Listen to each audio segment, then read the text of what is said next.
नमस्कार. गुरुच्या बातम्यांमध्ये मी तुमचं मनापासून स्वागत करतो.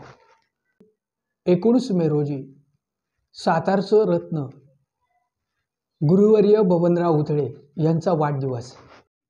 मी शिवप्रसाद लक्ष्मणराव उथळे, गुरुवर्य अण्णांचा धाकटा मुलगा. मी अण्णा लहानपणापासूनच मंडळात यायचे. अण्णांचा जन्म व्यंकटपुरा पेठेत झाला आणि तिथंच एक हनुमान मंडळ होतं.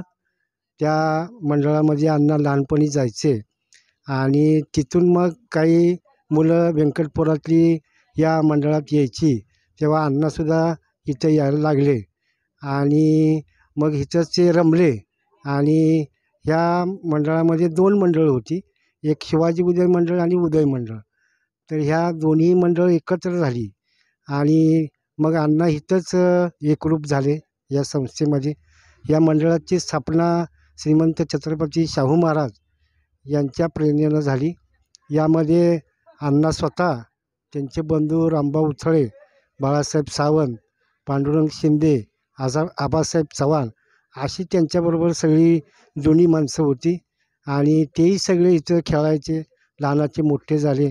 अण्णा लहानपणी इथं शाहूकोला मंदिर आहे, फरासखाना म्हणतात, तिथं त्यांचं शिक्षण झालं लहानपणी. त्यानंतर कॉलेजचं शिक्षण हे कलावाणी आपलं एलबेसला झालं. तिथं ते कॉलेज पूर्ण झालं. त्यांनी बाहेरून डबल MA केली इतिहास. त्यानंतर अण्णा LICमध्ये नोकरीला होते. त्यानंतर इथं रोज 6 वाजता ते यायचे, एक्साट घ्यायचे. अनेक खेळाडू त्यांनी निर्माण केले. त्यानंतर ते सामाजिक राजकारणामध्ये सुद्धा होते. 1980 साली ते विधानसभेला उभे होते. त्यानंतर परत 1995ला उभे होते. असे राजकारणीसुद्धा होते. आणि मंडळात यशवंतराव चव्हाण, बाळासाहेब देसाई इथं या मंडळामध्ये त्यांच्या इथं येऊन गेलेत.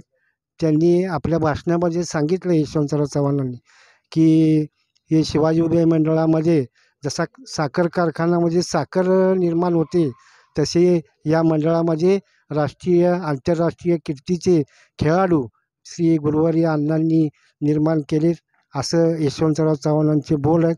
आणि त्यानंतर ही संस्था अखंडपणानं चालू आहे. डॉक्टर नरेंद्र दाभोळकर, विजू जाधव, कुमार कुलकर्णी, महिलांमध्ये कुमुद आगटे, अलका उथळे, सुशीला उथळे हे अनेक खेळाडू त्यांनी निर्माण केलेले आहेत. आमच्या घरामध्ये अण्णांना 5 मुलं, त्यामध्ये 3 मुली आणि 2 मुलं. अण्णा थोडेसे रागीट स्वभावाचे होते. शिस्त त्यांना प्रिय होती. त्यानंतर रोज घरी आल्यानंतर ते आमचा अभ्यास घ्यायचे. त्यानंतर ते स्वतः सायकलवर जायचे, सायकलवर यायचे. ते स्वतः रोज मंडळात व्यायाम करायचे. घरामध्ये वातावरण ते असले म्हणजे सगळं वेगळं व्हायचं आणि शिस्तीचं वातावरण. म्हणजे घरात जर चपल्या जरी अशा वेगवेगळ्या पडल्या असल्या तरीसुद्धा ते आम्हाला सांगायचे की चपल्या व्यवस्थित ठेवायचे. म्हणजे त्यांची शिस्त फार म्हणजे वाकण्याजोगी होती, की टावेलसुद्धा ते जर अंगावरनं आली अंघोळीनं की टावेलसुद्धा ते व्यवस्थित वाळत घालणार, कुठे घडी नाही पडली पाहिजे टावेलाची. स्वतःचे कपडे स्वतः घडी घालून ठेवणार.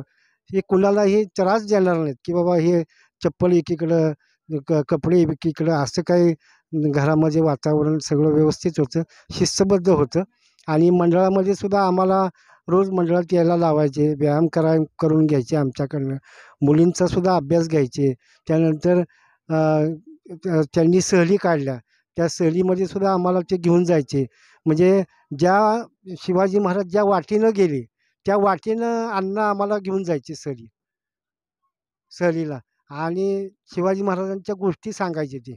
म्हणजे आता प्रतापगड, रायगड, तोरणा शिवाजी महाराजांनी कसं घेतला आणि कशा पद्धतीनं त्यांनी हे केली, लढाई केली, अशा पद्धतीनं ते शिवाजी महाराजांच्या गोष्टी सांगायचे. आणि त्यानंतर ते स्वयंसेवक म्हणून राष्ट्रसंघामध्ये सुद्धा होते काही काळ.